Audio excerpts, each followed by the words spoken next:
Welcome back. We just finished week 3 of the quest for this semester. Again, this semester we're covering a book by Craig Groeschel called Divine Direction.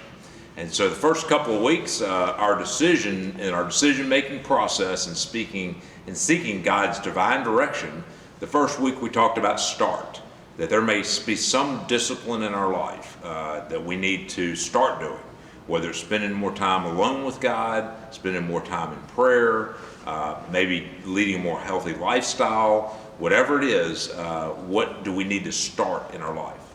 The second week, last week, we talked about stop.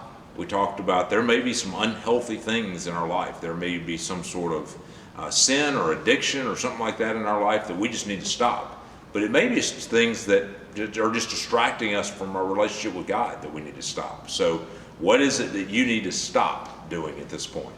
And then this week, the decision is stay.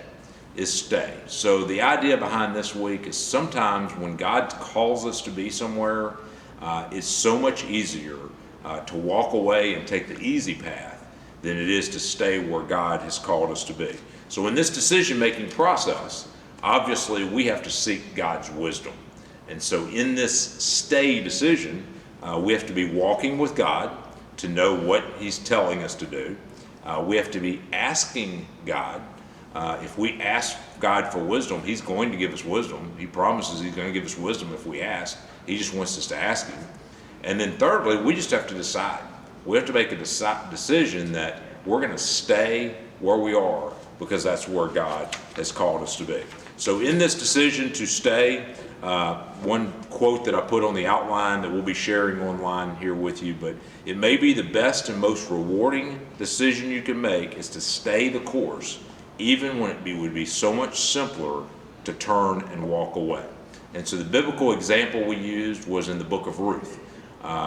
Naomi had lost both of her sons, and so she had 2 daughter-in-laws, and one of those daughter-in-laws was Ruth.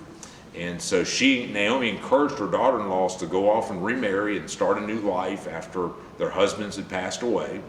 But Ruth decided that God wanted her to stay, that God wanted her to stay with Naomi. Now, this was a big decision because staying with Naomi meant that she was going to be a widow, that she was going to be a beggar, that she was going to be the poorest of the poor, because back then, widows had no value in society.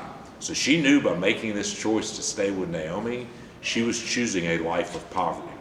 But she knew that that's where God wanted her to be. So she was trusting God.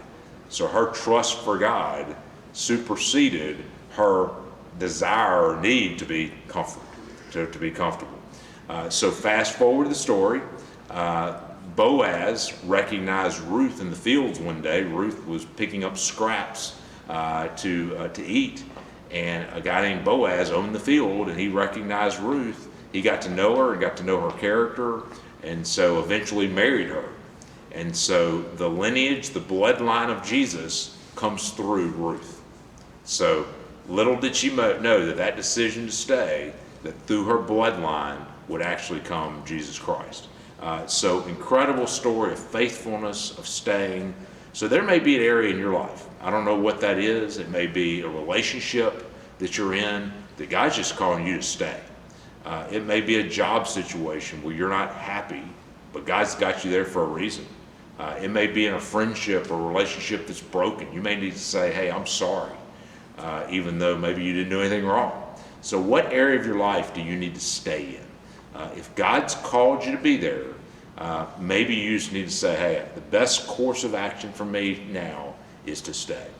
So I'd encourage you to pick up the book by Craig Groeschel called Divine Direction. We're on chapter 3 this week. We'll be on chapter 4 next week. Guys, if you're in the central Louisiana area, I'd invite you to come join us every Friday here 6 a.m. at Calvary. We have 3 more weeks, so we're at the halfway point, but it's not too late to jump in with us. But if you can't make it, we'll do this recap each and every week, and we'll put the outline on our page. But we'll see you right back here next week.